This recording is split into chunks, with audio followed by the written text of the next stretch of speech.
Hello students, welcome to all on my YouTube channel Civil Exam Guru. From today we are going to start the new subject, that is the soil mechanics. In soil mechanics subject we will discuss all the concepts with previous year questions. So these are all questions was asked in different examination. Basically it is asked in the SSC JEE examination. Students, if you are preparing for any other examination like any state AE exam or any state JEE exam, engineering service exam, you can subscribe my channels. Okay, and if you have any doubt, you can ask me. You can give comments. I will reply of your comments. So in soil mechanics, what are the syllabus we are going to discuss? Let's discuss it. First is we will discuss origin of the soil, phase diagram, void ratio, porosity, degree of saturation, water content, specific gravity of soil, unit weight, density index, international interrelationship of different parameter. Then after grain size distribution, index property of soil, permeability of soil, coefficient of permeability, determination of coefficient of permeability, unconfined and confined aquifers, effective stress, quicksand condition, consolidation, principle of consolidation, degree of consolidation. So in this way you can see the different syllabus of the soil mechanics. Ultimately the syllabus of all the technical examinations are going to be same, as you know. So let's move to the next slide, that is a content and what are the different chapters we are going to discuss in the soil mechanics. The first is origin of the soil and the soil water relationship. In second chapters we will discuss, and in whole video we will discuss the concept with question. So first of all we will discuss the questions, and from that we will discuss the different concept regarding that questions. So in this way we will touch all the concepts. Third chapter, clay minerals and the soil structure. Fourth chapter, soil compaction, effective stress, permeability and capillarity, seepage through the soil, compressibility and consolidation, shear strength of the soil, earth pressure and the retaining wall, shallow foundation, deep foundation, soil exploration and the expansive soil. So as you know that for any state AE or JEE exam, at least 15% weightage is considered in soil mechanics. Soil mechanics subject is very important subject for any other examination, any other entrance exam, any other competition exam or your semester examination. So in first chapters today we are going to start, and we will discuss origin of the soil and soil water relationship. Means soil जो है वो कहाँ से बना है, soil और water के बीच में क्या रिलेशनशिप होता है, सॉइल की वेदरिंग, सॉइल फॉर्मेशन के लिए आपको पता होगा 4 स्टेप होते हैं, weathering, transportation, deposition and upheaval. Weathering किसकी वजह से हो सकता है, वेदरिंग के कौन कौन से पैरामीटर हैं, तो फिज़िकल वेदरिंग होता है, केमिकल वेदरिंग होता है. फिज़िकल वेदरिंग में कौन कौन से पैरामीटर्स आते हैं, उन सभी को हम लोग एक एक करके डिस्कस करने वाले हैं. आपको पता होगा कि जब सॉइल का फॉर्मेशन होता है, जो सॉइल बनती है, तो सॉइल का जब वेदरिंग होता है, तो यदि सॉइल का डिपोजिशन यदि पेरेंट्स रॉक सॉइल के ऊपर ही हो जाता है, तो उस सॉइल को हम लोग बोलते हैं रेसिडुअल सॉइल. क्या बोलते हैं उसको, रेसिडुअल सॉइल. और यदि वो ट्रांसपोर्ट होकर कोई दूसरे प्लेस पे इसका डिपोजिशन होता है, तो उसको हम लोग बोलते हैं transported soil. So from the physical parameters and physical weathering agent, there are the different types of the soil form. That's all the types of soil we will also discuss in this chapter.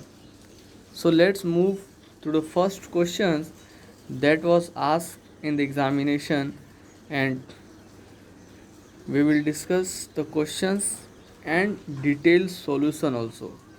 Question number 1. If the soil sample is having porosity is 50% and degree of saturation is 90%, then percentage air voids is. Porosity आपको दे दिया है, N जो है वो आपको दे दिया है, पोरोसिटी 50% है, degree of saturation S are आपको दे दिया है 90% है, आपको परसेंटेज एयर वॉइड्स पूछा है, परसेंटेज एयर वॉइड्स पूछा है, तो कैसे निकलेगा? डिग्री ऑफ सेचुरेशन, पोरोसिटी क्या होता है? पोरोसिटी एन जो होता है वो volume of voids divided by total volume होता है। Degree of saturation S are क्या होता है? तो volume of water divided by volume of voids होता है। वॉल्यूम ऑफ वॉइड्स में वाटर कंटेंट कितना है वो देखते हैं। तो आइए डिटेल सॉल्यूशन देखते हैं। तो फर्स्ट इज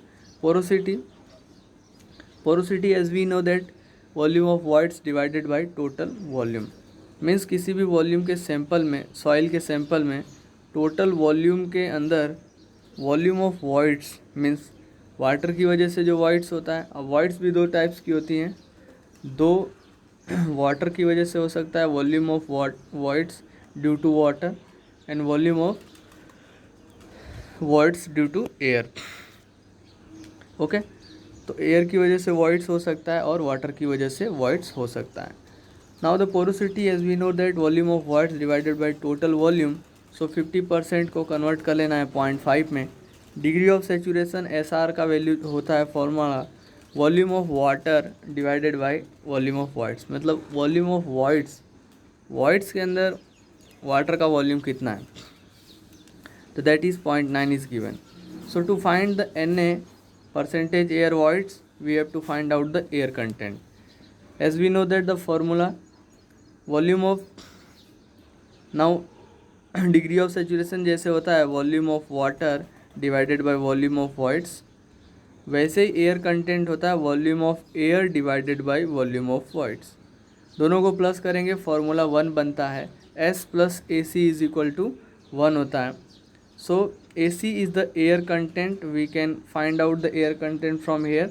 आपको एयर कंटेंट मिल जाएगा, डिग्री ऑफ सेचुरेशन 0.9 दिया है तो एयर कंटेंट 10% मिल जाएगा। So percentage air voids Na का फॉर्मूला होता है पोरोसिटी मल्टीप्लाई एयर कंटेंट।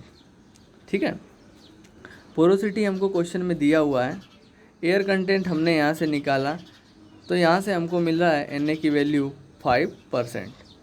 उम्मीद करता हूँ आपको ये क्वेश्चन जो है आसानी से समझ में आ चुका होगा। परसेंटेज एयर वॉइड्स हमने निकाल लिया है 5%। ठीक है, तो इसमें हम लोग कौन कौन से फॉर्मूले देखें? एक तो हमने देखा पोरोसिटी का क्या फॉर्मूला होगा, volume of voids divided by total volume. Degree of saturation का हमने देखा volume of water divided by total volume. Air content का हमने फॉर्मूला देखा volume of air divided by total volume, volume of voids. इसके बाद हमने AC plus SR is equal to 1 देखा। फिर परसेंटेज Na वॉइड्स, Na जो है वो N इंटू AC होगा। तो इस तरीके से हम क्वेश्चन के साथ साथ कंसेप्ट और फॉर्मूले को भी रिवाइज करते चलेंगे। Now let's discuss in detail what is percentage air voids. Percentage air voids क्या होता है? तो वॉल्यूम ऑफ एयर जो है टोटल वॉल्यूम ऑफ सॉइल में एयर का कितना वॉल्यूम है उसको हम लोग बोलेंगे percentage air voids. Air content क्या होगा? तो volume of air in the volume of voids में कितना एयर प्रेजेंट है उसको हम लोग बोलेंगे एयर कंटेंट। ओके, चलिए आगे बढ़ते हैं क्वेश्चन नंबर 2 पर। Commonly use method for the quick determination of water content at the field embankment is. Field में कॉमनली यूज मेथड कौन सा होगा जो वाटर कंटेंट को डिटरमाइन कर सकेगा? तो answer is D, calcium carbide method. Field method पूछा है इसीलिए कैल्शियम कार्बाइड मेथड होगा, और यदि एक्यूरेट मेथड पूछा रहता है तो ओवन ड्राई मेथड हो जाता है। एक्यूरेट मेथड पूछा होता है तो ओवन ड्राई मेथड हो जाता है। चलिए देखते हैं कैल्शियम कार्बाइड मेथड में क्या बोलता है। कैल्शियम कार्बाइड मेथड एक रैपिड मेथड होता है, मतलब जल्दी से इसके अंदर आप वाटर कंटेंट निकाल सकते हो। In field as well as laboratory, दोनों के अंदर कैल्शियम कार्बाइड मेथड यूज़ किया जा सकता है। Water content of soil is determined indirectly from the pressure of acetylene gas form. अब ये कैल्शियम कार्बाइड मेथड के अंदर क्या करते हैं, तो एसिटिलीन गैस का फॉर्मेशन होता है। The instrument use is known as a moisture tester. अब जिसके अंदर आप जो है वाटर कंटेंट निकाल रहे हो, उस इक्विपमेंट और इस इंस्ट्रूमेंट का जो नाम है वो मॉइस्चर टेस्टर है। 5 to 7 मिनट के अंदर जो है वाटर कंटेंट निकल के आ जाता है।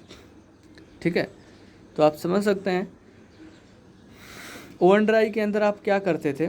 ओवन ड्राई के अंदर आप सॉइल, मॉइस्चर वाली सॉइल का सैंपल लेते थे, उसको आप जो है ओवन के अंदर रखते थे। 24 आवर के लिए रखने पड़ता था हमको।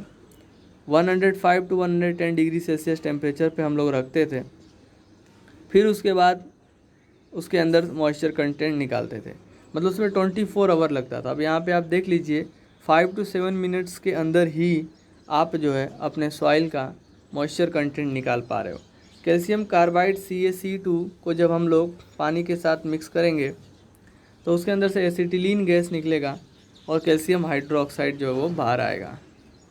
Now let's discuss about the oven dry method. इसमें अंदर क्या करेंगे, ये एक तो लेबोरेटरी मेथड अभी जैसे मैंने बताया, इट इज़ अप्रोक्सीमेटली 24 आवर इसके अंदर लगेगा ओवन ड्राई मेथड के अंदर, and it gives the accurate result. यदि एक्यूरेसी की बात करेंगे तो ओवन ड्राई मेथड जो है वो सबसे अच्छा मेथड है। सैंड बाथ में क्या करते हैं, it is a field test method for determination of the water content. Water content को निकालने के लिए सैंड बाथ मेथड जो है वो एक फील्ड मेथड है। आपको नाम याद रखना, कभी कभी नाम भी एग्जाम में पूछा जाता है। Sand bath method is not very accurate, उतना अच्छा नहीं है।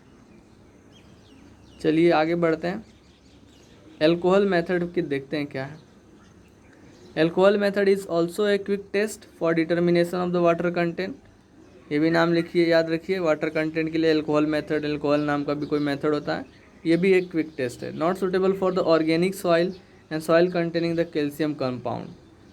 Very important point, we have to remember that कि एल्कोहल मेथड जो है वो ऑर्गेनिक सॉइल के लिए या फिर ऐसा सॉइल जिसके अंदर कैल्शियम के कंपाउंड प्रेजेंट हो, उसके लिए एल्कोहल मेथड इस्तेमाल नहीं होता है। ओके, यहाँ तक आपको कंसेप्ट क्लियर होता है। चलिए बढ़ते हैं नेक्स्ट क्वेश्चन की तरफ। Toughness index of a soil is determined as a ratio of. Toughness index क्या होता है और कौन कौन से दो क्वांटिटी का रेशियो होता है। Is a ratio of the plasticity index, it is ratio of the plasticity index to flow index.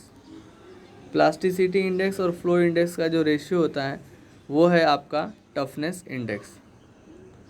Answer is B. Now let's discuss what is toughness index. तो toughness index of a soil is defined as ratio of the plasticity index IP to the flow index IF। तो IT क्या हो जाएगा, toughness index, plasticity index और flow index का ratio हो जाएगा। अब देखते हैं टफनेस इंडेक्स क्या होता है। Toughness index of a soil is measure the shearing strength of the soil at the plastic limit.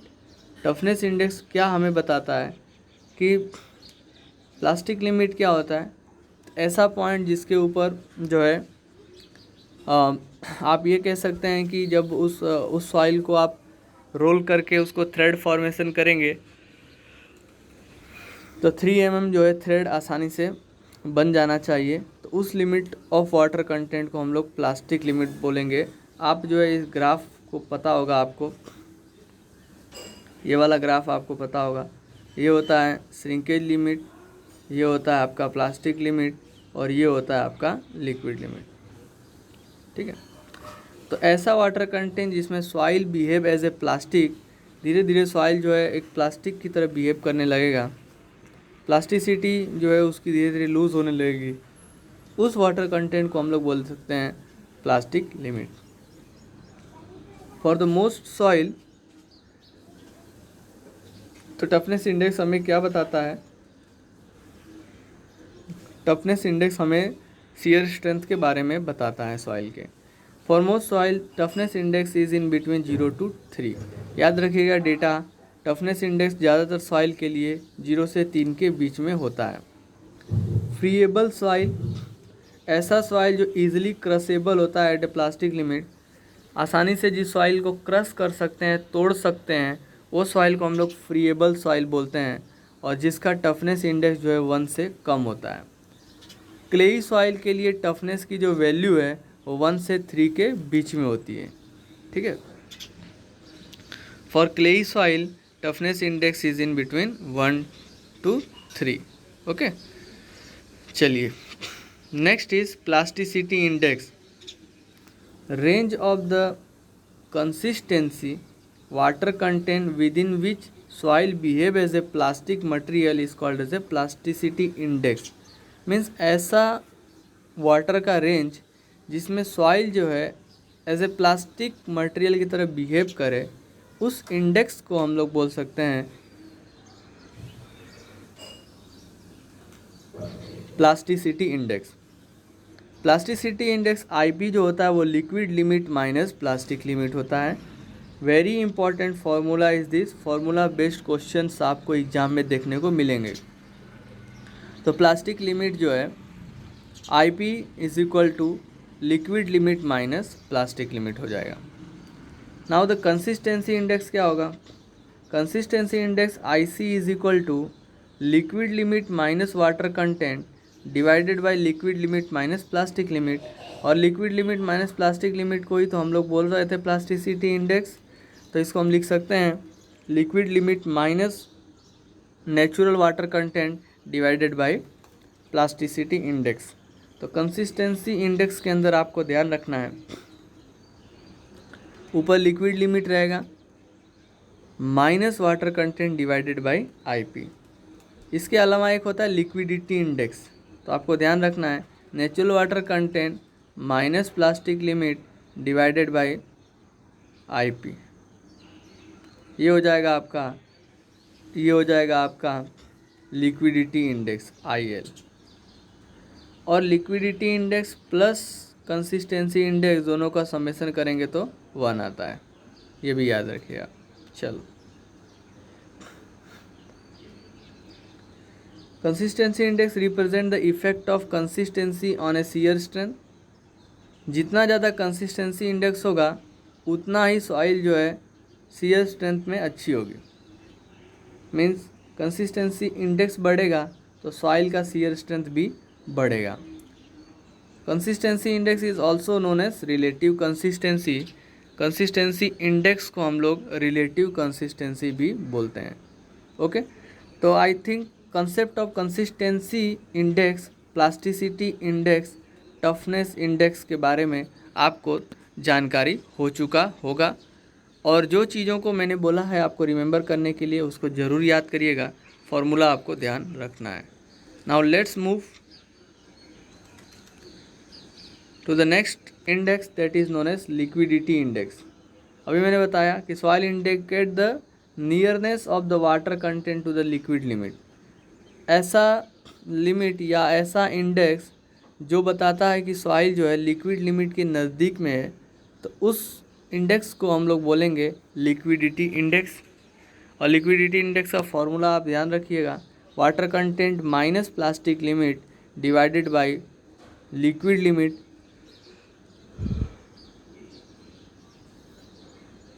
Minus plastic limit. ठीक है, natural water content minus plastic limit divided by liquid limit minus plastic limit.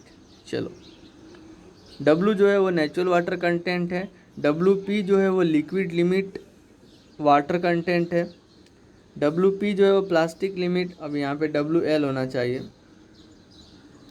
WP जो है वो plastic limit water content है।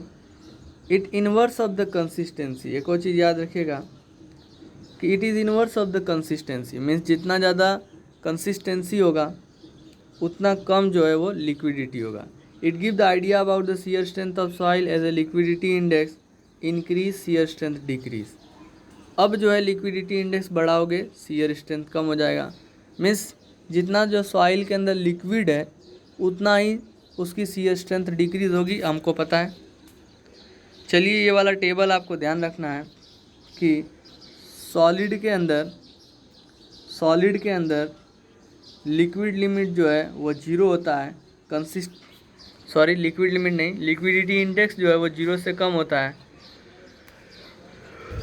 Consistency index जो है वो zero से ज़्यादा होता है। और जब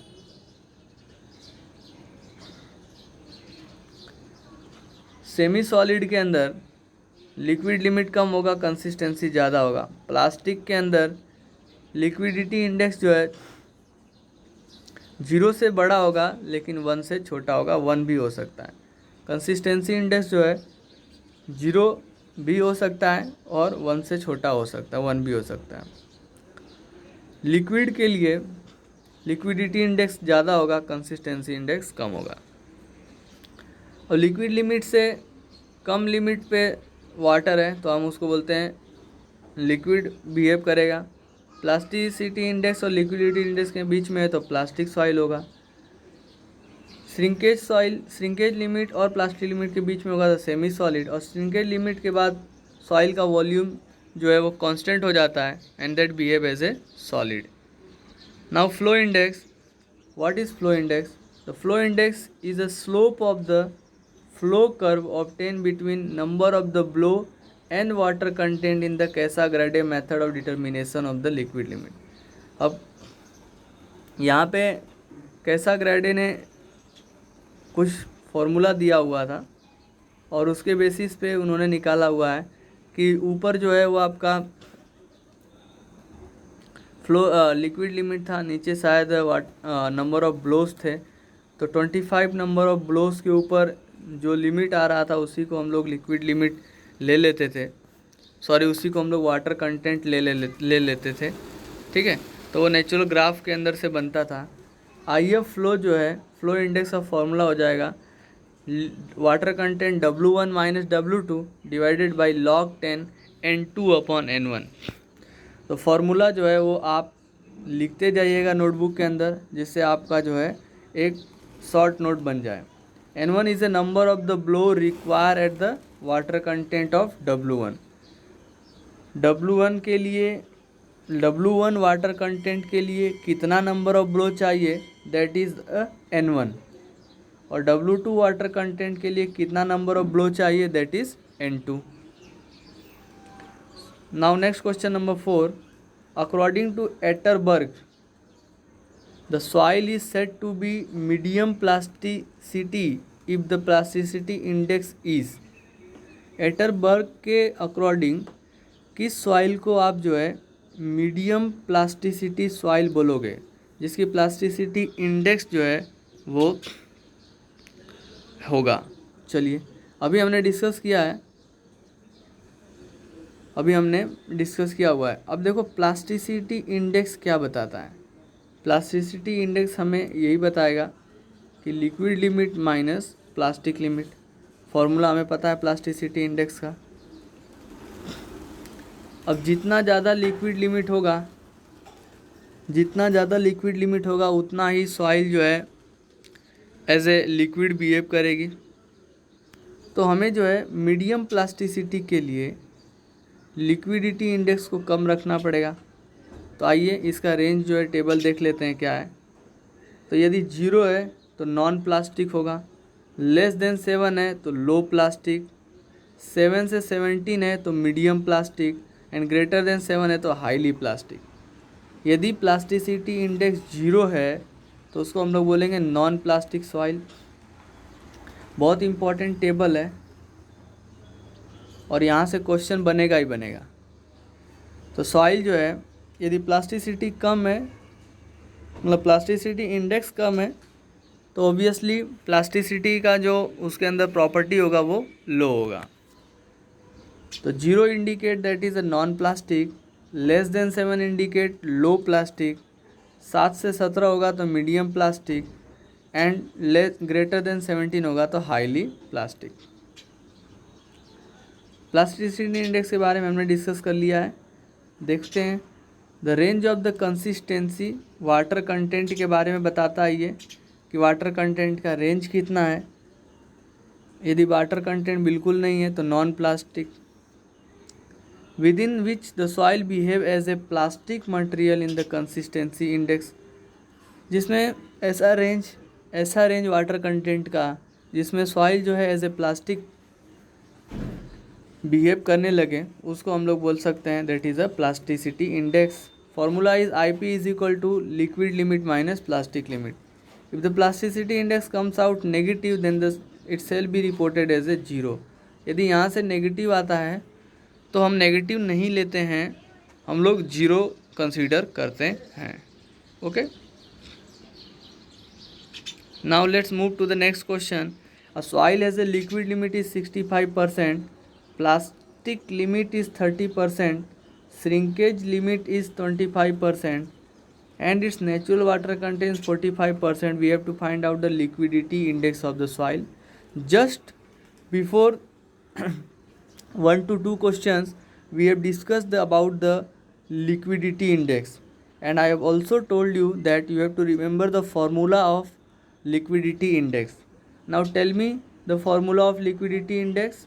IL will be natural water content minus plastic limit divided by liquid limit minus plastic limit. Okay, so natural water content is given as 45, तो we have to write down the 0.45 percentage है तो उसको आप point में ले लीजिए. Plastic limit का point दिया है 30, तो 0.30 डिवाइडेड बाई लिक्विड लिमिट हमें 0.65 दिया है और माइनस 0.30. चलिए इसको सॉल्व कर लेते हैं फटाफट. जैसे इसको सॉल्व करेंगे ऊपर आ रहा है 0.15 और नीचे आ रहा है 0.30. 15 टू जा 30, नहीं गलत हो गया, 35 आ रहा है नीचे. ठीक है, तो अब इसको सॉल्व कर लीजिए. तो 5 3 जा 15 और 5 7 जा 35, 3/7 आ रहा है. तो आंसर इज़ 0.74 जा 28, 0.4 के करीब आना चाहिए. तो answer is D, none of this. What is the exact value is 0.428. Okay, let's see 0.428. चलिए आगे बढ़ते हैं. Question number 6. The void ratio of the soil is 0.9, the porosity shall be. बहुत आसान क्वेश्चन है. वाइड रेशियो आपको दे दिया है, पोरोसिटी पूछा है, तो porosity n is equal to क्या होता है, E/1 प्लस ई. तो 0.9 अपॉन 1 प्लस 0.9, तो 9/1.9 होगा. चलिए 0.9/1.9 होगा, तो 9/19 कर देते हैं. 9/19 कर देते हैं तो पॉइंट लगा लीजिए, जीरो बढ़ा लीजिए. 19 4 जा 76 समथिंग आएगा, 0.47 आंसर आ रहा है. बहुत नज़दीक है तो ध्यान से कैलकुलेशन करना है आपको. Answer is 0.47. Now what is void ratio? As we know that already discussed about the formula of the void ratio, it is represent the volume of voids to the total volume of the solid. void ratio क्या है, तो total नहीं, volume of solid के अंदर कितना volume of voids present है. किसके अंदर, समझ में आ रहा है आपको? वॉल्यूम ऑफ वॉइड्स जो है टोटल वॉल्यूम ऑफ सॉलिड बोल दीजिए. चलिए, तो वॉल्यूम ऑफ सॉलिड के अंदर कितना वॉल्यूम ऑफ वॉइड्स प्रेजेंट है, दैट डिनोट्स वॉइड रेशियो. ठीक है, वॉइड रेशियो बताएगा. और याद रखिए वॉइड रेशियो का जो प्रॉपर्टी होता है वो ग्रेटर देन जीरो होता है. वॉइड रेशियो कभी जीरो नहीं हो सकता. क्यों? क्योंकि कभी भी वॉल्यूम ऑफ वॉइड जीरो नहीं हो सकता है. क्या वॉल्यूम ऑफ वॉइड जीरो हो सकता है? अरे वॉल्यूम ऑफ वॉइड जीरो कैसे हो सकता है? देखिए ये डायग्राम को, वॉल्यूम ऑफ वॉइड्स जीरो कैसे हो सकता है. अब यहाँ पे एयर है, वाटर है. हमें पता है कि वॉइड जो है वो या तो एयर की वजह से होगा या तो वाटर की वजह से होगा. अब ये दोनों जीरो हो जाएगा तो सॉलिड हो जाएगा. दोनों जीरो कभी हो ही नहीं सकता. चलिए एयर को जीरो मान लेते हैं तो वो ड्राई सॉइल हो जाएगा.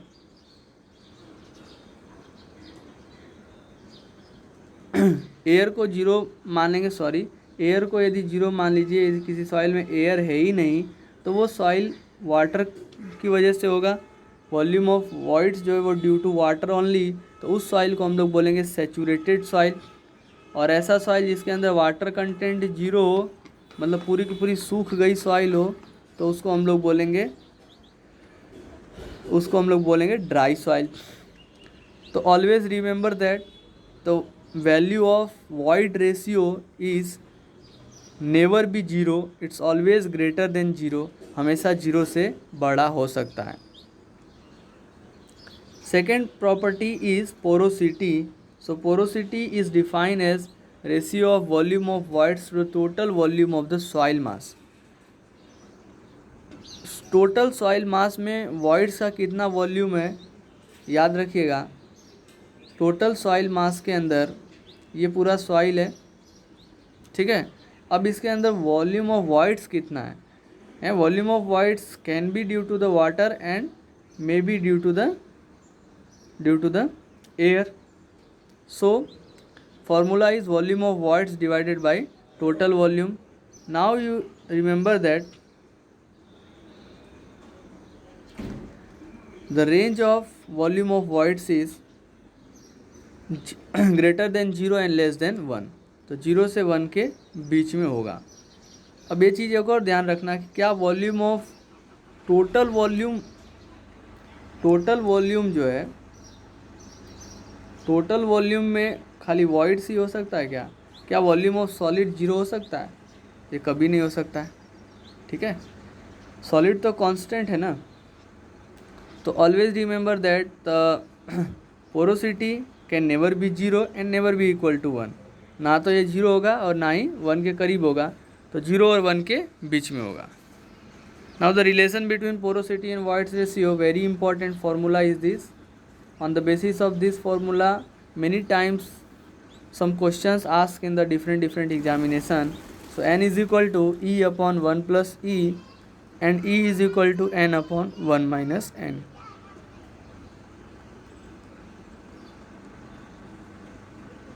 Now the question number 7. Soil has a percentage air voids of the order of 30%. Percentage air voids means Na आपको दे दिया है, पोरोसिटी आपको दे दिया है, the air content is, so as we know that the percentage air voids Na is equal to air content AC multiply porosity. Just before some questions we will discuss about the formula of this concept. Na जो है percentage air voids 30% दिया है, तो 0.30 ले लेते हैं। Porosity हमें दिया है 0.4, तो ले लीजिए 0.4 और आपका एयर कंटेंट निकाल दीजिए, तो 3/4 हो जाएगा। 3/4 सॉल्व कर लीजिए, 4 7 जा 28, तो 0.75 के करीब आ जाएगा answer. So given that you can see the solution. Now next move to the next question number 8। The ratio of the plasticity index and flow index is known as toughness index. Plasticity index और flow index का ratio जो है वो toughness index हो जाएगा। Already हमने discuss कर लिया है। क्वेश्चन नंबर 9 की तरफ बढ़ते हैं। A soil which as a plasticity index is equal to 0 may be S. अभी हमने देखा यदि प्लास्टिसिटी इंडेक्स 0 होगा तो उसको बोलेंगे non plastic soil. Plasticity index 0 होगा तो नॉन प्लास्टिक, 0 to 7 होगा तो लो प्लास्टिक, 7 to 17 होगा तो मीडियम प्लास्टिक, ग्रेटर देन 17 होगा तो हाई प्लास्टिक। याद कर लीजिए, if the soil has a plasticity index IP is equal to 0 then soil is a non plastic. ये टेबल आपको याद रखना है। 0 होगा तो नॉन प्लास्टिक, लेस देन 7 होगा तो लो प्लास्टिक, 7 to 17 होगा तो मीडियम प्लास्टिक, ग्रेटर देन 17 होगा तो high plastic. Question number 10। The meniscus and the dispersing agent correction in the hydrometer analysis relatively are. Meniscus correction and the dispersing correction जो है hydrometer analysis के अंदर क्या होते हैं, तो याद रखिए answer is A. Meniscus correction is positive, dispersion correction is negative, और टेम्परेचर जो है वो पॉजिटिव नेगेटिव दोनों हो सकता है। आइए करेक्शन के बारे में डिस्कस करते हैं कि हाइड्रोमीटर टेस्ट के अंदर ये जो करेक्शन होता है उसको हम लोग कैसे लेते हैं। तो पहला है आपका meniscus correction. Since the suspension is opaque, suspension opaque है मतलब वो ट्रांसपेरेंट दिख रहा है। The observation are taken at the top of the meniscus, the meniscus correction is equal to the reading between top of the meniscus and the level of the suspension. अब ऊपर से आप जो है उस सस्पेंशन के अंदर देख रहे हैं तो रीडिंग जो है वो कुछ अलग तरीके से दिखाई देगा आपको। As marking on a stem increase downward the correction is positive.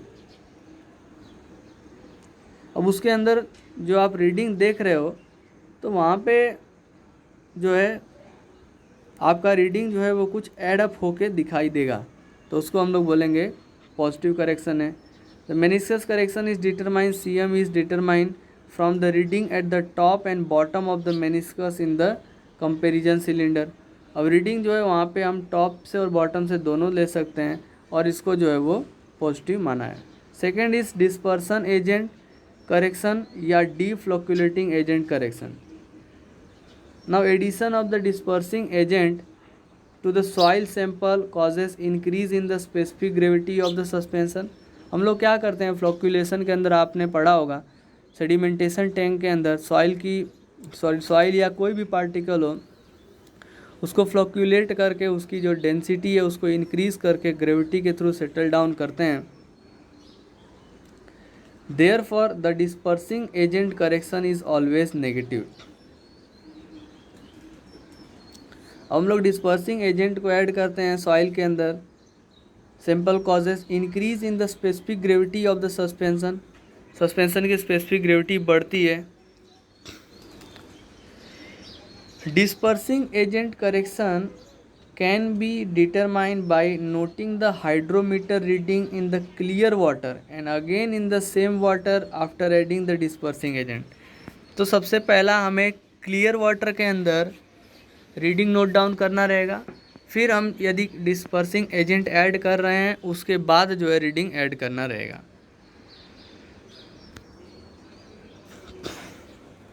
Okay, now third correction is that is a temperature correction. और याद रखिएगा हाइड्रोमीटर जो है वो जनरली कैलिब्रेट किया जाता है 27 डिग्री सेल्सियस पर। If the temperature is more than 27, the suspension is lighter and the actual reading will be less than the corrected reading. The temperature correction is positive. यदि temperature 27 degree से ज़्यादा है तो suspension हल्का होने की वजह से एक्चुअल रीडिंग जो है वो करेक्टेड रीडिंग से कम आएगी, तो यहाँ पे करेक्शन जो है हम पॉजिटिव लगाएंगे। यदि टेम्परेचर लेस देन 27 है तो टेम्परेचर करेक्शन जो है वो नेगेटिव लेंगे। तो याद रखिएगा meniscus correction positive, dispersing correction negative and temperature correction positive negative. ठीक है, MDT याद रखिए, MDT। Now question number 11, if the void ratio is 0.67, water content is 0.188 and the specific gravity is 2.68, degree of saturation of the soil is. Now very important, void ratio is given as 0.67, void ratio आपको 0.67 दिया है, water content आपको दे दिया है 0.188, specific gravity दिया है, degree of saturation निकालना है तो निकल जाएगा। E into S R is equal to G into W लगा दीजिए, क्या आएगा for answer? E into S R is equal to G into W. G is point, void ratio आपको दिया है 0.67, वाटर कंटेंट 0.88 दिया है, तो 0.188 मल्टीप्लाई 2.68 डिवाइडेड बाई 0.67। जैसे इसको करोगे answer you got the answer is C, 75% आपको आ रहा है। चलिए देख सकते हैं सेम फॉर्मूला, तो आपको याद रखना ये वाला formula E into S R is equal to G into W. Question number 12, a sample of saturated clay has a porosity is this, we have to find out the void ratio. तो इस base पे बहुत सारा questions आया हुआ है। Porosity आपको दिया, वाई डी से निकालना है, तो पोरोसिटी एन की वैल्यू दे दी है आपको, वाई डी से निकालना है, तो ई इज इक्वल टू क्या हो जाएगा, एन अपॉन 1 माइनस एन लगा दीजिए। तो 0.562 डिवाइडेड बाई 1 माइनस 0.562 लगा दीजिए, आंसर आ जाएगा आपका ए। अब यहाँ देख लीजिए वाइड रेशियो जो है वो 1 से भी ज़्यादा हो सकता है। Question number 13, moisture content of the soil below which soil volume become constant, इसको बोलते हैं श्रिंकेज लिमिट। मीन्स ऐसा मॉइस्चर कंटेंट जिसके बाद जो है आपका सॉइल का जो वॉल्यूम है वो कांस्टेंट हो जाएगा, सॉइल के वॉल्यूम में कोई भी चेंज नहीं आएगा, तो उसको हम लोग बोलेंगे श्रिंकेज लिमिट। ऐसा लिमिट जिसमें soil as a liquid behave करना स्टार्ट कर देता है, उस लिमिट को लिक्विड लिमिट बोलते हैं। ऐसा लिमिट जिसमें सॉइल जो है प्लास्टिसिटी जो है प्लास्टिक की तरह बिहेव करेगा, उसके अंदर हम लोग थ्रेड बनाएंगे, 3 mm डायमीटर का थ्रेड आसानी से बन जाएगा, तो उसको हम लोग बोलेंगे plastic limit. So you can see the face this Casagrande का डायग्राम आप देख सकते हैं। यह है आपका लिक्विड इंडेक्स, ये आपका प्लास्टिक, ये होगा सेमी सॉलिड, और ये दिस इज सॉलिड। ये वॉल्यूम ऑफ ड्राई है, वॉल्यूम ऑफ प्लास्टिक है, वॉल्यूम ऑफ लिक्विड है। ये है आपका लिक्विड लिमिट, इसके बाद की सभी सॉइल जो है लिक्विड की तरह बिहेव करेंगी। ये है प्लास्टिक लिमिट, प्लास्टिक लिमिट और लिक्विड लिमिट के बीच में की सॉइल जो है प्लास्टिक सॉइल की तरह बिहेव होगा। श्रिंकेज लिमिट और प्लास्टिक लिमिट के बीच की जो सॉइल है वो सेमी सॉलिड, और जो है श्रिंकेज लिमिट से कम वाली जो सॉइल है वो लिक्विड की तरह बिहेव करेगा। ठीक है। Shrinkage limit is the water content at which soil stop shrinking further and attain a constant volume. Means ऐसा लिमिट, ऐसा वाटर कंटेंट है। अब ये तीनों लिमिट क्या है, तीनों लिमिट जो है वो वाटर कंटेंट ही तो है, तीनों लिमिट जो है वो वाटर कंटेंट ही है। तो श्रिंकेज लिमिट क्या है, ऐसा वाटर कंटेंट जिसके बाद जो है सॉइल श्रिंक होना कम कर देता है, मतलब उसके अंदर श्रिंकिंग जो प्रॉपर्टी है वो स्टॉप हो जाती है, और वॉल्यूम जो है सॉइल का कांस्टेंट हो जाता है। Shrinkage limit is defined as a maximum water content at which further reduction in the water content does not cause the reduction in the volume of the soil sample is called as shrinkage limit। दूसरी definition की बात करें तो shrinkage limit एक ऐसा limit है जिसमें यदि आप वाटर कंटेंट वापस से लूज कर रहे हो, वाटर कंटेंट ऐड कर रहे हो, तो भी उस सॉइल के वॉल्यूम में कोई भी इफेक्ट नहीं होने वाला है। ओके, चलिए। श्रिंकेज लिमिट में ऑल्सो भी define as the lowest water content at which soil is just saturated. सबसे कम पानी डालने पर भी सॉइल जो है वो सेचुरेट हो जाएगा, उसको बोल सकते हैं आप श्रिंकेज लिमिट।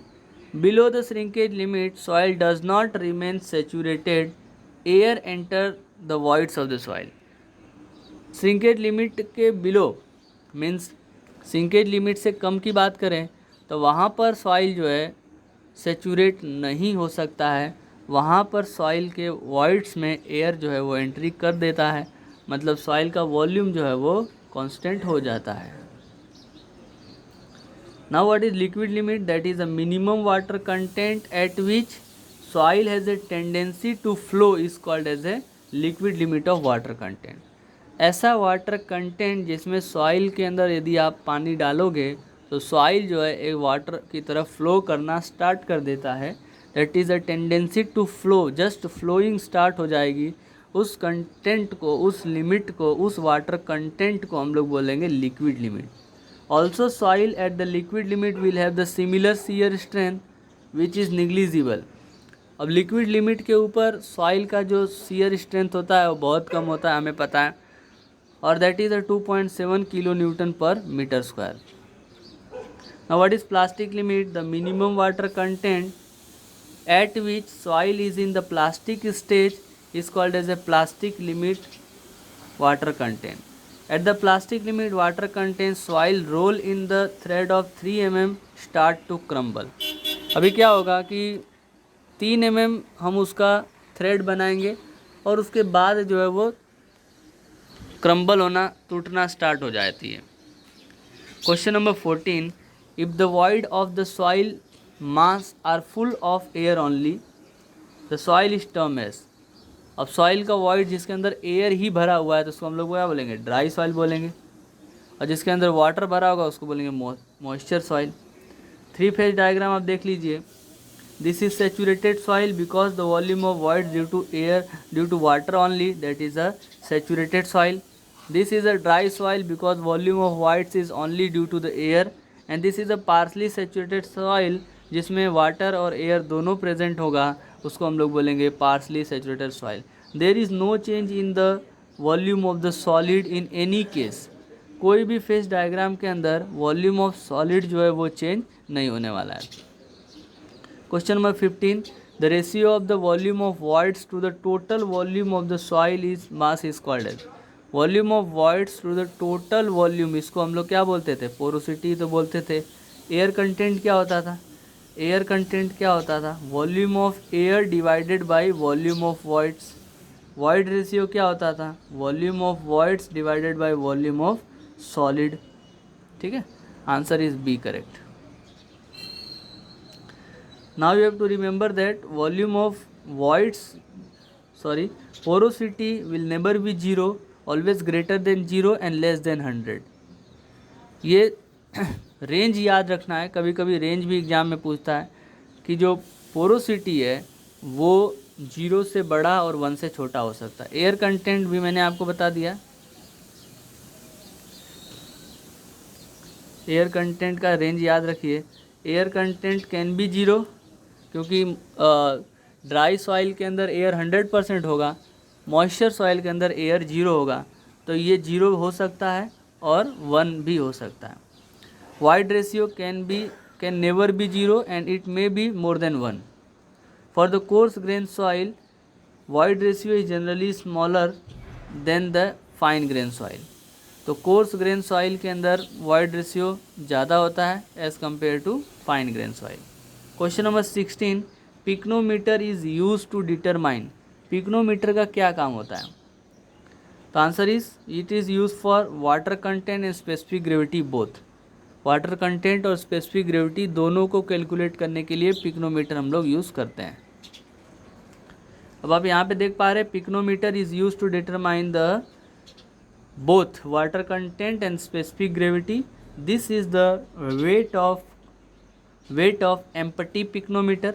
अब यहाँ पे उस पिक्नोमीटर में थोड़ा हमने मॉइस्ट सॉइल डाल दिया है, उसी सॉइल के अंदर पूरा पूरा पानी भर दिया है और बाद में हमने पिक्नोमीटर के अंदर खाली पानी भर के उसका वेट लिया हुआ है।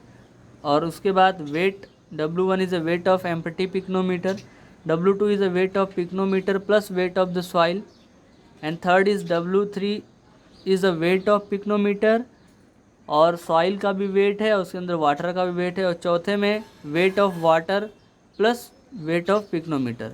So water content can be determined by this formula. याद रखिएगा 1 2 3 4 W1 माइनस W2, इस तरीके से याद रखिएगा W1 W2 W3 and W4 GS minus 1 upon GS whole bracket minus 1। Formula water content का याद रखना है आपको।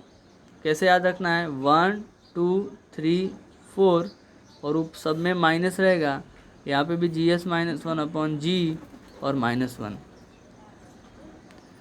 Specific gravity of soil is determined. This method is same as a pycnometer method of water content determination with the different that here dry soil sample is taken instead of the moist soil sample.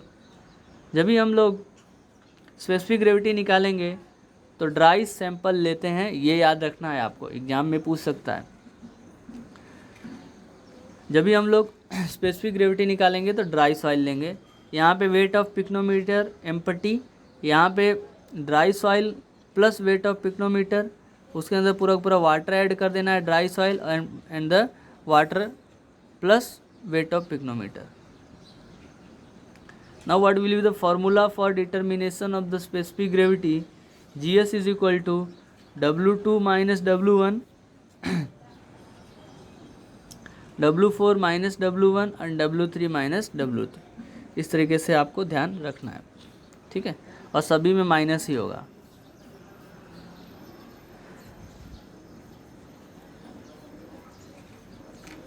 चलो, removal of entrapped air is difficult for the cohesive soil, hence the method is more suitable for the cohesionless soil.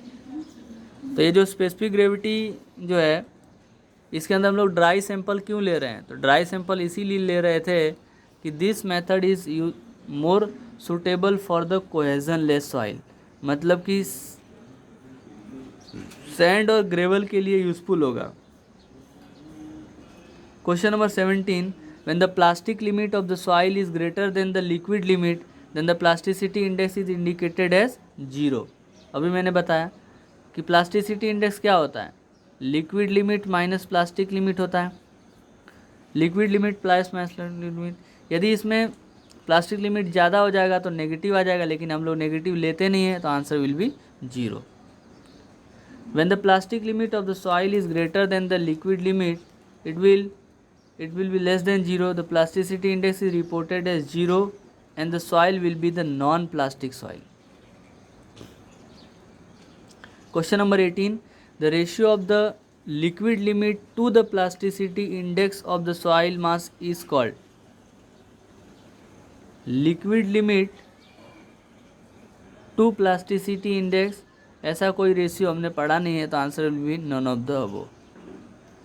याद रखिए liquidity index क्या होता है, liquidity index is equal to natural water content minus plastic limit divided by liquid limit minus plastic limit, natural water content minus plastic limit divided by plasticity index.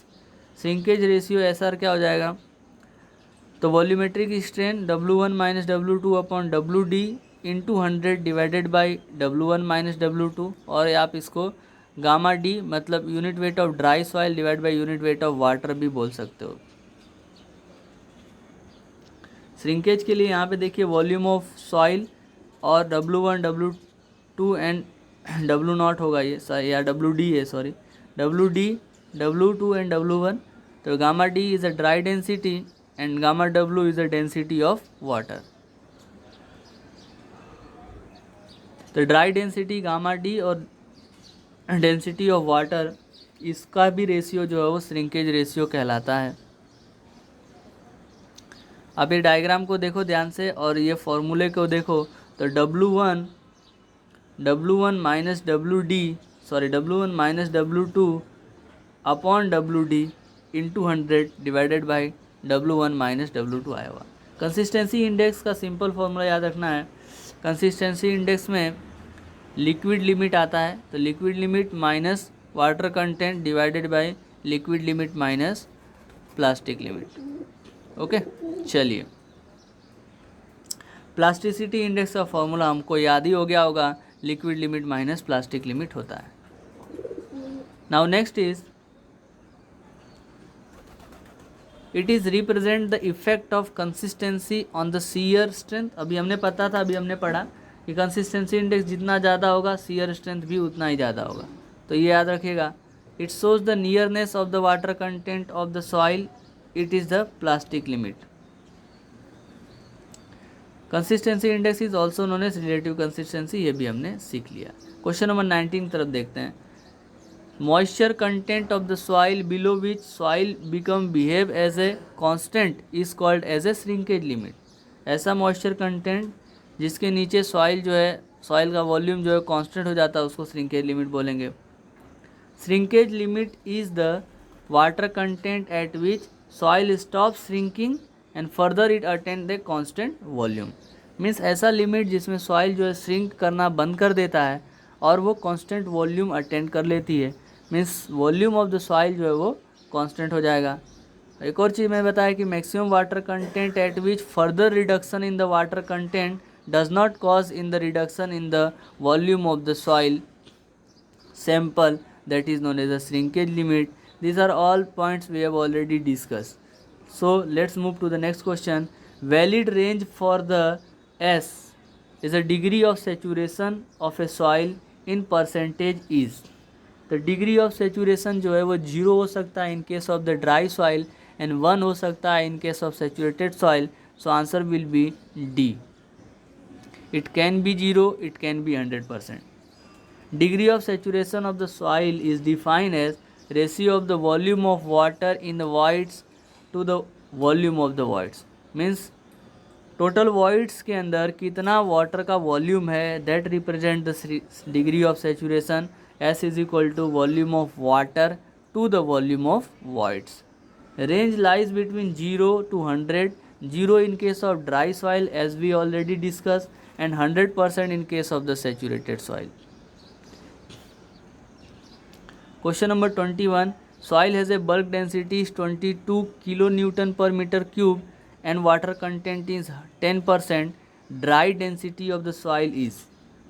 Dry density आपको पूछा है, bulk density दे दिया, formula लगा दीजिए. Dry density is equal to gamma b divided by 1 plus w. Gamma B मतलब bulk density 22 दिया है kilo newton per metre cube में. आंसर भी उस सेम यूनिट पूछा है तो कुछ करने की ज़रूरत नहीं है.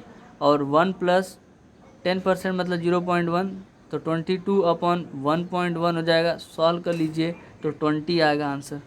Answer is 20. Question number 22, that is a repeated question.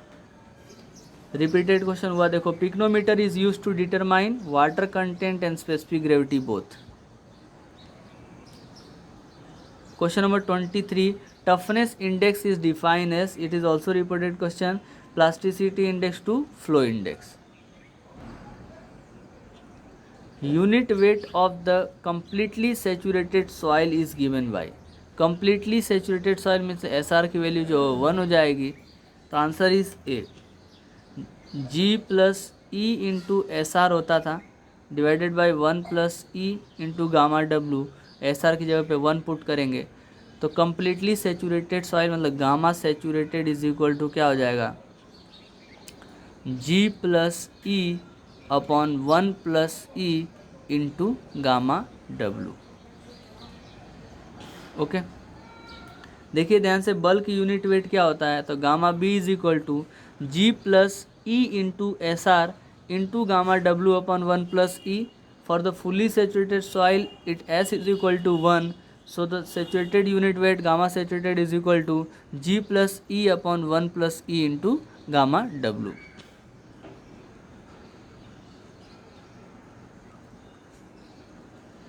For the dry unit weight के लिए S की वैल्यू जो होगी 0 हो जाएगी, तो गामा ड्राई कितना हो जाएगा, तो G into gamma W upon 1 plus e. For submerge unit weight S की वैल्यू 1 लेंगे तो गामा सबमर्ज जो है वो G minus 1 into gamma W upon 1 plus e. तो गामा सबमर्ज क्या होता है, तो गामा सेचूरेटेड माइनस गामा डब्लू होता है. गामा सबमर्ज का वैल्यू क्या होता है, गामा सेचूरेटेड माइनस गामा डब्लू होता है. तो आप यहाँ से देख पा रहे हो. Question number 25, A soil has an average particle size is 0.2 mm. It is predominantly, आप क्या कह सकते हो, सॉइल का पार्टिकल साइज 0.2 mm है तो उसको बोलेंगे सैंड. 2 माइक्रोन से छोटा होगा तो बोलेंगे उसको क्ले. 2 माइक्रोन 75 माइक्रोन होगा तो सिल्ट. 75 माइक्रोन से 4.75 mm तक होगा तो सैंड. 4.75 से 80 mm होगा तो ग्रेवल. 80 mm से 300 होगा तो बोल्डर. चलो देखो ध्यान से, चलिए. Very important table is this. On the basis of the classification on the basis of the particle size, 0 से नीचे शुरू करते हैं.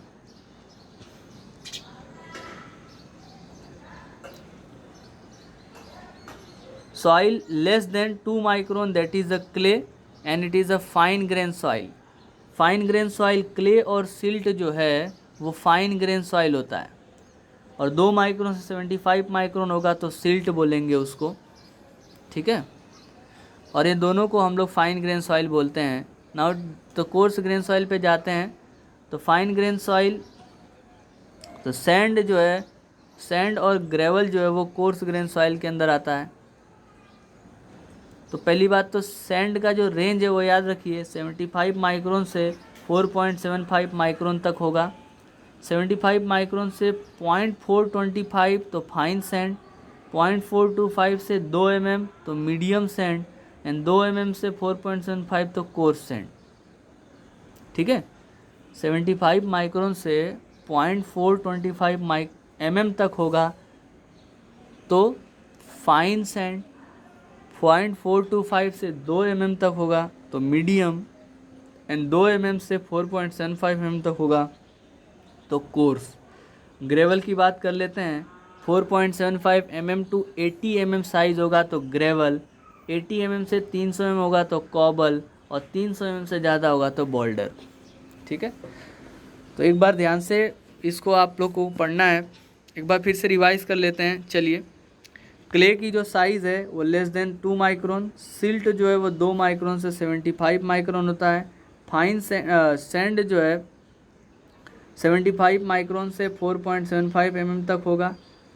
अब इसी के अंदर 4.75 से 0.425 तो फाइन, 0.425 टू 2 mm जो होगा वो मीडियम, 2 mm से 4.75 mm होगा तो कोर्स, 4.75 से 80 mm तो होगा तो gravel, 80 mm to 300 mm that is cobbles, and greater than 300 mm that is boulder.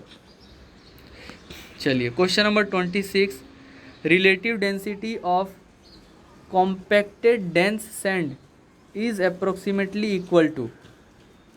Relative density of compacted dense sand ऐसा बोला गया है कि ये 0.95 जितना होता है। ठीक है, चलिए रिलेटिव डेंसिटी क्या होता है वो देख लेते हैं। रिलेटिव डेंसिटी को हम डेंसिटी इंडेक्स के नाम से भी जानते हैं, and it is a index which represent the degree of packing between loose and the dense soil. मतलब लूज सॉइल है, डेंस सॉइल है, वो किस तरीके से एक साथ जो है पैक हुए हैं, बोल सकते हैं लेयर के फॉर्म में, और कैसा उनका डेंस है, कितना उनकी डेंसिटी है, वो भी रिलेटिव डेंसिटी बताता है of a coarse grain soil. So I D is a relative density is equal to E maximum minus E natural divided by E maximum minus E minimum into 100%। और याद रखिए ये खाली कोहेजनलेस सॉइल के लिए ही use करते हैं relative density. E maximum is a maximum void ratio when the soil is in the loosest state. यदि सॉइल जो है लूज स्टेट में होगा तो वहाँ पे जो वाइड रेशियो है वो मैक्सिमम मिलेगा। E minimum is the minimum void ratio when the soil is in the dense state. और सॉइल जो है डेंस स्टेट में होगा, हार्ड स्टेटा में होगा तो वहाँ पे वाइड रेशियो मिनिमम मिलेगा। Natural wide ratio when the soil is in the field condition.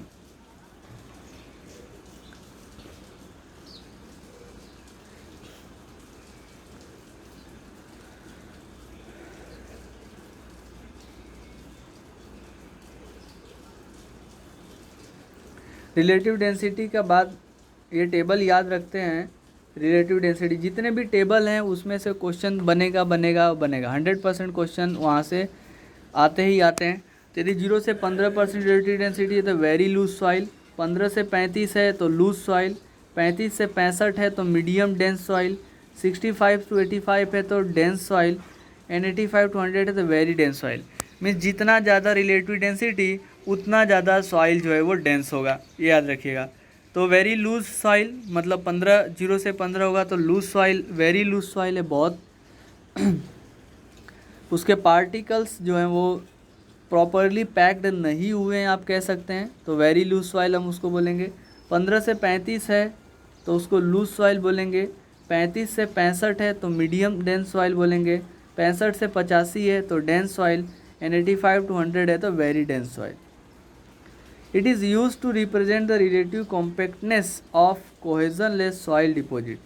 याद रखिएगा कि ये जो रिलेटिव डेंसिटी आप पढ़ रहे हैं वो only for the cohesionless soil deposit के लिए ही है। Relationship between the dry density gamma d, percentage air voids Na and water content W and the specific gravity G of the soil is. अब आपको याद रखना है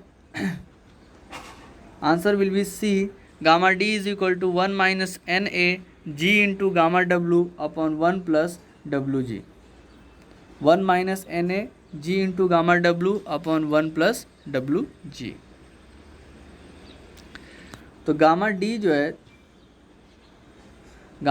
है 1 minus Na G into gamma W upon 1 plus Wg for the zero air voids density or 100% saturated soil Na is equal to 0। Zero air voids की बात करोगे तो Na की वैल्यू 0 हो जाएगी, मतलब परसेंटेज एयर वॉइड्स जो है Na जो है एयर कंटेंट जो है वो 0 हो जाएगा, सॉरी एयर नहीं, परसेंटेज एयर वॉइड्स जो है वो 0 हो जाएगा। ओके चलिए क्वेश्चन नंबर 28 बहुत इम्पॉर्टेंट है, पहले आप जो है क्वेश्चन देख लीजिए। Match the list 1 and the list 2, select the correct answer using the code given below. Stokes, Darcy, Poiseuille and Atterberg, इन लोगों ने क्या क्या दिया था तो बताइए जल्दी से क्या दिया था। डार्चीज तो परमेबिलिटी के बारे में बोले थे, flow through the capillary, classification of the soil, consistency limit. Atterberg जो है वो कंसिस्टेंसी लिमिट के बारे में बोले थे। फ्लो ऑफ सेटलिंग पार्टिकल के बारे में स्टॉक्स ने बोला था, ठीक है। डार्ची जो है वो बोले होंगे, water flow through the soil mass. Poiseuille का पता नहीं, तो answer will be C, A1 B5 C4 D2। A1 है, स्टॉक्स जो है सी आएगा ना, ओके। स्टॉक्स जो है flow through capillary C1, answer is C. C4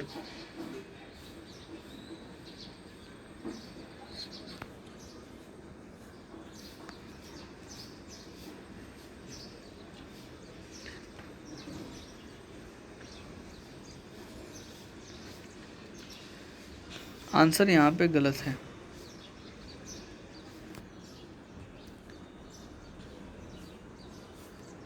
stocks जो है ना, velocity Stokes laws settling particle बारे में A5 आएगा।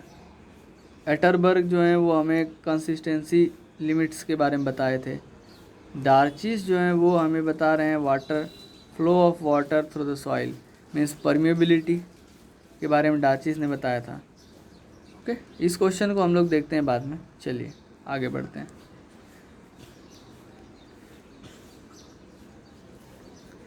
Stocks law the terminal velocity of the spherical particle. चलिए इनके टर्म्स के को समझ लेते हैं। स्टॉक्स लॉ ने क्या दिया था, उन्होंने टर्मिनल वेलोसिटी के बारे में बताया था स्पेरिकल पार्टिकल की।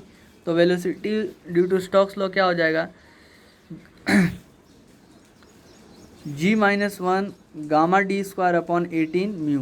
G-1 gamma D square, gamma is a unit weight of water, V is the terminal velocity of the particle, G is the specific gravity of settling particle, gamma d is the unit weight of water, D is the size of particle and V is the coefficient of viscosity। एक question बहुत important है और काफ़ी बार exam में आता है, याद रखिएगा। Range of the stocks law. Stokes law is valid for the laminar flow which maintain when the particle size is in the range of 0.2 to 0.0002 mm। Stokes law जो है वो लेमिनार फ्लो के लिए ही एप्लीकेबल है और जिसके लिए particle size का जो रेंज होता है 0.2 to 0.0002 mm होता है। डार्चीज लॉ क्या है, discharge in the one dimensional flow for the laminar condition through the fully saturated soil, Q is equal to KIA and Q is the discharge, I is a hydraulic gradient that is equal to delta H upon L. Delta H is a loss of the head divided by length। Question number 29, hydrometer is used to measure। Hydrometer measure क्या करता है, specific gravity of the liquid. याद रखिएगा, simple question. Hydrometer जो है which is use to measure the specific gravity of liquid. Hydrometer is use to measure specific gravity of a liquid at the centre of the bulb. ये आप देख पा रहे हैं, ये आप हाइड्रोमीटर का एक सिंपल है। चलिए इसका टर्म्स याद रखिएगा। Wait of the solid per unit volume of the solution that is WD। GS is the specific gravity of a liquid and W is the weight of the solid per unit volume of original soil suspension। Gamma D is equal to R B into gamma W into G S divide by 1000 G S minus 1 and percentage finer where D is equal to WD upon W into 100. For the percentage finer D RH है hydrometer का जो reading है वो RH into G S into gamma W upon G S minus 1 into 100 W. ठीक है, तो hydrometer आप याद रखिएगा that is use to measure the specific gravity. Question number 30, plasticity index of soil mass is 0 then the soil is, plasticity index जो है 0 है तो सॉइल जो होगा क्या होगा, नॉन प्लास्टिक सॉइल होगा. तो नॉन प्लास्टिक सॉइल जो है वो क्या होता है, सैंड होता है. ठीक है, सॉइल टाइप और प्लास्टिक लिमिट देखो ध्यान से. सैंड जो है वो नॉन प्लास्टिक है, सिल्ट जो है वो 10 से 15 के बीच में होगा और क्ले जो है वो 15 से 100 के बीच में होगा. Water content of the soil can be, water content किसी सॉइल का कितना हो सकता है, be great less than 0. Water content weight of water upon weight of solid, water content जो है 0 से कम हो सकता है, वाटर कंटेंट 0 से कम हो सकता है, बिल्कुल हो सकता है, क्योंकि ड्राई सॉइल के अंदर वाटर कंटेंट 0 से 0 हो सकता है. Be greater than 100%, never be greater than 100%, take value only from 0% to 100%. The answer is, suitable answer is B, be greater than 100%. Water content or moisture content of the soil mass be defined as ratio of the weight of water to the weight of the solid, dry weight of the mass. So W is, minimum value of water content is 0 and there is the no upper limit for the water content. Minimum value 0 हो सकती है but upper limit इसका कुछ नहीं है, upper limit इसका कुछ नहीं है. तो आप कह सकते हैं कि बी ग्रेटर देन 100%, 100% से भी ज़्यादा हो सकता है. सो you can say that water content in case of the dry soil can be 0, dry soil में 0 हो सकता है. उसके अलावा जो है वाटर कंटेंट जो है वो 100% से भी ज़्यादा हो सकता है. Minimum value of water content is 0 and there is no upper limit. Generally fine grain soil have a higher water content as compared to coarse grain soil. एक और पॉइंट आपको ध्यान रखना है कि फाइन ग्रेन सॉइल का जो water content है वो ज़्यादातर ज़्यादा होता है as compare to coarse grain soil.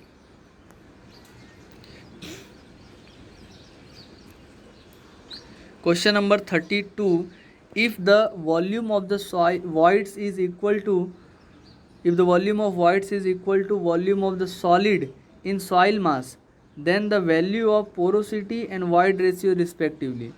Simple question, if volume of void is equal to the volume of soil mass, देखिए ध्यान से, ये वॉल्यूम ऑफ voids है और ये volume of soil mass, volume of solid, okay volume of solid. तो बोला है कि वॉल्यूम ऑफ void जो है वो वॉल्यूम ऑफ सॉलिड के इक्वल हो गया तो आपका जो वॉइड रेशियो है वो तो 1 हो जाएगा और पोरोसिटी 0.5 हो जाएगी. तो पहले क्या पूछा है, पहले पोरोसिटी पूछा है तो 0.5 और वॉइड रेशियो जो है वो 1 हो जाएगा. चलिए तो लेट द सिंपल इसका देख लीजिए solution. Volume of voids V है, वॉल्यूम ऑफ सॉलिड वी.एस. है और टोटल वॉल्यूम वी है. यहाँ पे बोला है वॉल्यूम ऑफ वॉइड जो वॉल्यूम ऑफ सॉलिड के इक्वल हो गया तो टोटल वॉल्यूम जो है वो 2 इंटू वॉल्यूम ऑफ सॉलिड हो जाएगा और आपका जो वॉइड रेशियो है वो volume of void divide by volume of solid होता है 1 हो जाएगा. पोरोसिटी जो है volume of void divide by total volume होती है दैट इज़ हाफ हो जाएगा. Question number 32, the relationship between void ratio E and the porosity N is. Void ratio E और पोरोसिटी एन के बीच में क्या रिलेशन है, तो ई ये भी गलत है, ये भी गलत है, ये वाला सही है, answer is b. E is equal to n upon one minus n होता है और n is equal to e upon one plus e होता है।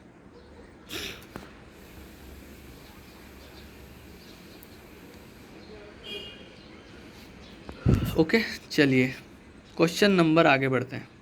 Question number 34, gravel and sand belongs to the following category of the soil. Gravel और sand जो है वो किस प्रकार का सॉइल है? That is alluvial soil. Alluvial soil क्या होता है, थोड़ा पढ़ते हैं सॉइल के बारे में, थोड़ा सा नॉलेज लेते हैं। Alluvial soil are deposited by the running water. Alluvial soil जो है वो पानी की वजह से डिपोजिशन जो होता है उसको बोलते हैं alluvial soil. Marine deposit are mainly confine as a narrow belt near the coast. Sea coastal area के नज़दीक में जो सॉइल होती है वो मरीन सॉइल होती है। Marine deposit are very low shearing strength and highly compressible. तो मरीन सॉइल जो है वो कंप्रेसिबल होती है, सीयर स्ट्रेंथ उसके अंदर कम होता है। Now let's move to the next question. Question number 35, when the plastic limit of the soil is greater than the liquid limit, then the plasticity index is reported as 0. Very repeated question. Next is question number 36, the ratio of the liquid limit minus water content divided by plasticity index is known as consistency index. तो answer is C. Liquidity index क्या हो जाएगा? Natural water content minus plastic limit divided by IP. Toughness index क्या हो जाएगा? Plasticity index upon flow index. Shrinkage ratio क्या हो जाएगा? Gamma D upon gamma W. ठीक है, चलो question number 37, volume of voids, the volume of void to the total volume of the soil is known as porosity. Volume of voids to total volume, void ratio क्या होगा? Volume of void to the volume of solid. Air ratio क्या होगा? Volume of air to the volume of voids. Air content क्या होगा? AC। Air content, अरे air content तो यही होगा ना, volume of air divide by volume of voids. चलिए पोरोसिटी का रेंज आप ध्यान रखिए, एग्जाम में आ सकता है। पोरोसिटी जो है वो 0 कभी भी नहीं हो सकती, क्योंकि वॉल्यूम ऑफ वॉइड 0 नहीं हो सकता है। और कभी भी ये 1 से ज़्यादा नहीं हो सकता, क्योंकि वॉल्यूम ऑफ वॉइड्स जो है वो टोटल वॉल्यूम से ज़्यादा नहीं हो सकता। Question number 38, fundamental relation equation of void ratio E, specific gravity G and water content W is and degree of saturation is E into SR is equal to G into W। तो answer is A।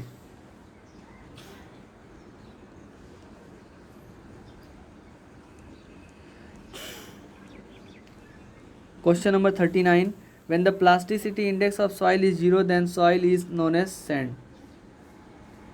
Plasticity index जो है 0 है तो sand कहलाएगा, क्योंकि non plastic soil हो जाएगा। याद रखेंगे plasticity index is 0 for the non plastic soil. 0 से 7 होगा तो 0 से 7 होगा तो लूज प्लास्टिक सॉइल। 7 से 17 होगा तो मीडियम एंड 17 से ज़्यादा होगा तो हाई प्लास्टिक जो है, क्ले जो है वो हाई प्लास्टिक सॉइल है, तो 15 से 100 के बीच में होगा। और सिल्ट जो है वो 10 से 15 के बीच में होगा। मीडियम प्लास्टिक है silt. Which of the following statement is true? In a dry soil all voids are filled with the air. Very true. Dry soil के अंदर सभी वॉइड्स जो एयर की वजह से फिल होता है, सही है। Saturated soil the voids are filled with the water, ये भी सही है। In partially saturated soil voids are occupy both air and water, ये भी सही है। So all of the option are correct. Next is question number 41, the void ratio of a saturated soil is equal to dash of the water content and specific gravity of the soil. Void ratio of saturated soil तो हमें पता है E into SR is equal to क्या हो जाएगा? G into W. और saturated soil में SR की वैल्यू 1 हो जाती है, तो product of void ratio product of W into G हो जाएगा। Question number 42, specific gravity of the soil is, specific gravity of soil is more than 2.5 for the most of the soil. ज़्यादातर soil के लिए specific gravity 2 से ज़्यादा होता है। देखते हैं स्पेसिफिक ग्रेविटी के बारे में। Specific gravity of solid substance of most of the inorganic soil vary from 2.6 to 2.8. Laterite soil की बात करेंगे तो 2.7 to 3 के बीच में भी होता है। Sand particle compose of the quartz, और जिसके अंदर सैंड है, have a specific gravity ranging from 2.65 to 2.67, और inorganic clay having specific gravity in the range of 2.7 to 2.8. Specific gravity of organic soil, अब ये याद रखिए, ऑर्गेनिक सॉइल के लिए स्पेसिफिक ग्रेविटी जो है 1.5 to 2 के बीच में होता है, ऑर्गेनिक सॉइल के लिए कम होता है। हाइड्रोमीटर क्या बोलता है? Hydrometer is an instrument which is use to determine the specific gravity of the liquid. Specific gravity of liquid, as the specific gravity of the soil suspension depend upon the particle size, hydrometer can be used as a particle size analysis. तो liquid की specific gravity जानने के लिए hydrometer use होता है, और specific gravity of soil suspension, soil की specific gravity depend करती है किसके ऊपर? पार्टिकल साइज के ऊपर। सो द हाइड्रोमीटर जो है, हाइड्रोमीटर जो है वो क्या करेगा? पार्टिकल साइज एनालिसिस के लिए यूजफुल होगा। Hydrometer can only B use for the fine particles like silt and clay. In soil mechanics, specific gravity of the soil particle is determined in laboratory using the following method: density bottle method and pycnometer method.